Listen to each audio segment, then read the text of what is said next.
Okay, more goodness. The dimension of column space is what we're after right now, and then we'll get to null space in the next one. This is huge, huge, huge. Very deep things, very deep things. So column space, and we're going to find a second way to find column space from a matrix A, right? So we already have this game where we put an arbitrary B, we do row reduction. Ideally we get to a reduced row echelon form. We don't have to for that, but we find all the zeros, all the rows of zeros, and then set the combination of B's that are, correspond to those rows to 0, solve, and that will give us a constraint on the possible B's. So that was an understanding thing. This again is the way we'll find column space now is again just sort of a method for understanding something, and our best method is the third one from a practical point of view. Also very deep.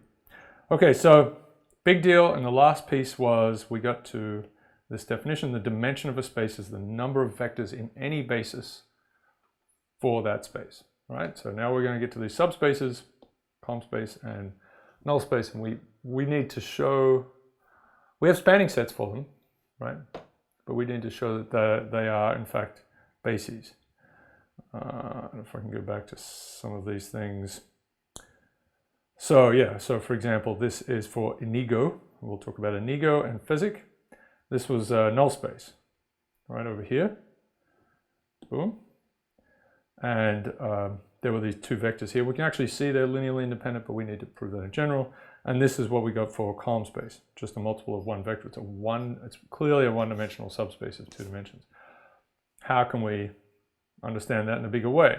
All right, so what we're going to get to is this, is that the dimension of column space is always, we've said it a number of times, but now we're going to prove it. It's always the number of pivot columns in the reduced row echelon form of A, right? This is our, let's write that in. This is our RREF, reduced row echelon form. And that's what we've denoted by a small r. Good. All right. So there are two major pieces here that we need to think about. So when we do row reduction, the relationships, so listen to this very carefully, the relationships between the columns do not change. The rows get destroyed, the columns get changed, right? Things get messed up, but the relationships between the columns do not change. We've mentioned this before, so let's say it again. I'll write it down. So 2 key points. So number 1, that's not a hashtag, so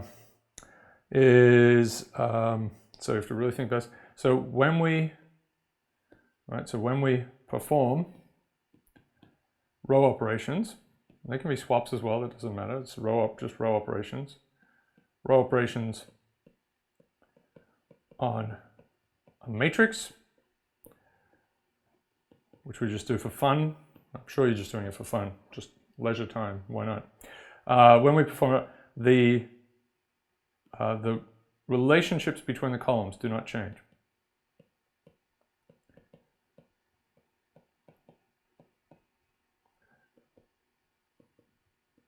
This is great.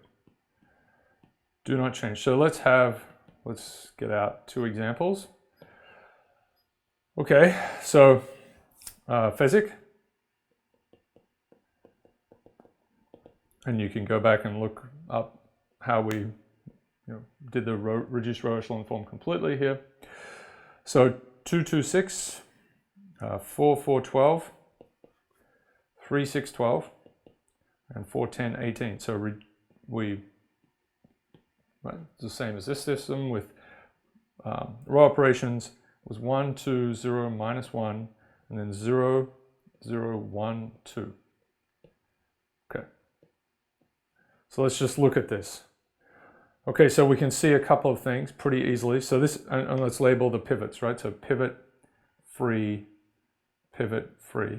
Belgian waffles. And that's true back here, right? So because we're really talking about the variables, right? So just some observations.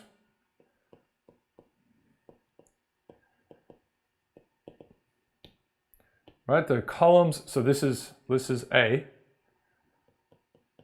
This is A, and this is the reduced row echelon form of A, right? We've got a nice structure here. All right, so let's look at the goodness in here. So many magical things happen.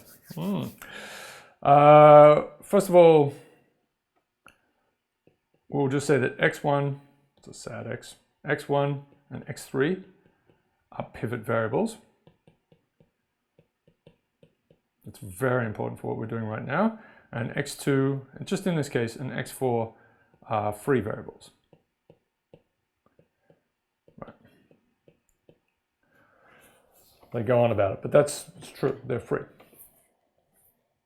Some funny things. So what can we see? So column 2, and I'll write it like this. So there's one thing here. So column 2 is 2 times column 1 in both A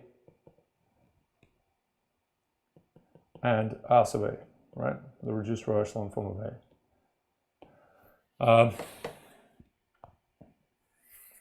And the reason for this is as you're doing these row operations, right, we're only ever adding multiples of one row to another row.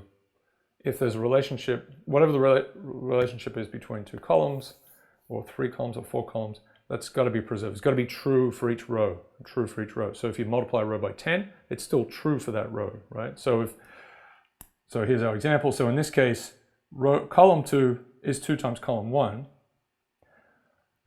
If we multiply the first row by 10, we'd have 20 and 40. If we multiply it by -3, right, we have -6 and -12. It would still be true. And then if we start adding those multiples to each other of rows, then still true. And it's true here. It's a very simple looking structure, but it's true here. 2 times, right? So we're just observing them, just noting a few. What else can we say here? Column, and here's the thing, it's very easy to see it from, let's write that. So easiest to see these, right? Easiest to see relationships here in RA, right? It's a simple matrix. So that was clear, and there's a reason we're going to look at the free ones. So the fourth column, think about that. So fourth column, how can we make it out of the other columns? Well, we can make it out of these pivot columns, right? So column 4 is going to be -1 times the first column, right? Because we need to get because the pivot columns in the reduced row echelon form are the identity matrix. That's the thing, right? Let's make this clear. Identity matrix. So that makes them ideal for building things, right? I mean, this is exactly I hat, J hat, K hat. That's how right? The whole thing is founded on this grid structure. Right? Okay. So so we're looking for the fourth column. So we just take -1 times the first one. And then to make that 2, we could just multiply the third column by 2. Plus 2 times C1. C3, I should say. Right? Okay, so what we're doing here, and so that's true in both those. So let's see if that's true over here. So the fourth column, so we're going to take the third column and subtract, multiply by 2 and subtract off. Let me give you a different color. Right, so we're going to take the third column and subtract off, multiply by 2 and subtract off the first column. So let's do that. That's here, 3, 6, 12. So it's going to be 6, 12, 24. And then take off 2, 2, 6. So 6 minus 2 is 4, 12 minus 2 is 10, and 24 minus 6 is 18. So much harder to see there. Whoops. It's somewhere.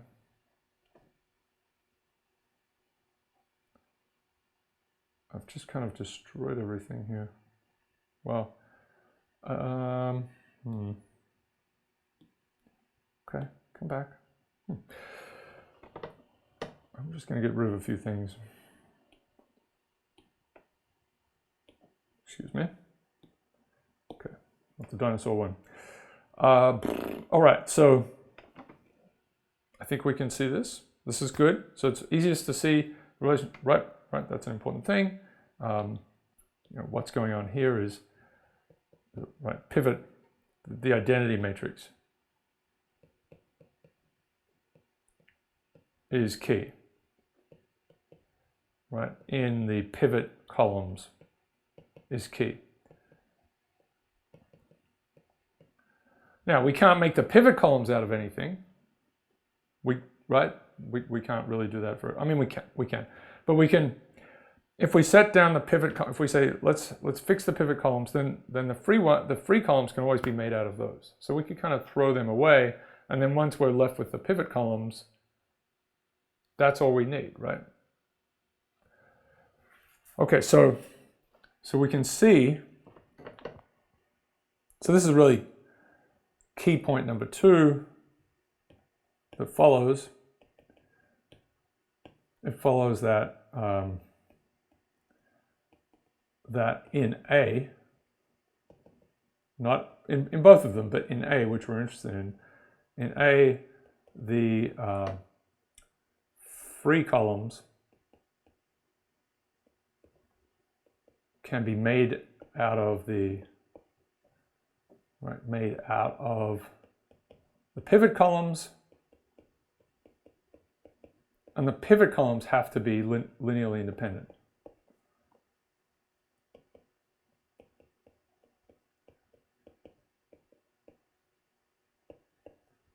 Right, if they reduce so that they look like the identity matrix, there's no way that the third column is in any relationship to the first column. Pivot columns have to be linearly independent. Such big, important terms. Linearly independent. So what does this mean? So much drama. There's always drama. So it means that we have the pivot columns of A,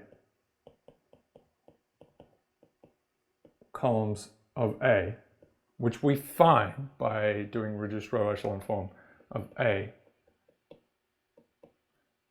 form a basis. Form a basis, hugely important words, for the column space of A. And then we know because there are of them by definition, and because there are pivot columns, pivot variables, using them interchangeably, pivot columns, then the dimension of the column space of A is equal to R. All right, that is huge. All right, so along the way we found a second, so that's what this is. This is a second way of finding our basis, finding column space. So it's a second way of finding column space of A. So here for Fezzik, we could write this. We could say the column space of A is equal to all y in R3. Column space is a y thing. And they have to be any linear combination of the first and third columns. Right, so y, this is really, if you can get this, is really huge. It's 2, 2, 6. That's the first one here, and then 3, 6, 12. So let me put that one there. 3, 6, 12. Plus C2, any combination. Right, where C1 and C2 are elements of the real numbers, and we put a nice curly bracket around it. And then this is the basis. So basis, so two things to say. Column space, which is like all of vectors, right? Basis for CA. So this is important to be able to understand these are very different things. A basis is just two vectors. And it's just 2, 2, 6 and 3, 6, 12. Yes. Makes sense. Let's do one more. Inigo is very, very simple. It's very simple. We can start building the big picture, but it's going to come. So Inigo had this form, A equals 1, it's much simpler. 2, 2, 4, 1, 2. So it's not as rich, but it's still good to, so it reduces to this form, which is just simply the top row. Everything else is zeros. And so we had pivot, free, free. So what's the pivot column? So this is the pivot column. There's only one of them. So a basis for CA, for the column space of A, is just that first column. Right? So any multiple of this thing will give us the column space. And the dimension of column space for this character is, again, R, and it's 1. Very nice, very nice. So some important notes here. Right, row operations, as I said, preserve the relationships between the columns. That's the main thing they're doing here, and that's all to do with these two systems having the same solutions, right? For AX equals B. So a couple of notes here. The column space of A is not. This is very important. Is not equal to, unless they're the column space of a reduced row echelon form in general. I mean, if A is the identity matrix, it's already in its reduced row echelon form. The null space of A, which we're getting to next, does equal the null space of the reduced row echelon form. So that's to do with solutions, right? This is about X's, right? And AX equals B, and this is right in brackets here. Let's say AX equals B. Has the same solutions as, just to say all this again, the reduced row echelon form of X, and of course now it's D, it's been reduced as well. Okay? Yep. I mean, what, the cat is really just there asleep in a box. Completely useless. All right. Okay. I think that's right. So row reduction destroys the rows. It messes with the columns in detail, you know, what the numbers are, right? So this, right, the columns here, completely different to, right? Those columns are not the same as these columns. There's a 1, 2, and then a 1, 0. They're not the same. But the relationships are the same. I mean, we can do that again here. 2 times this first, 2 times the first column gives you the second column. 1 times the first column gives you the third column. And that's exactly what we see here too. Okay, very important. And then these details at the end of it are huge. Okay, so the next thing will be null space. And then I think, then we're under row space and the very mysterious left null space. Keep going.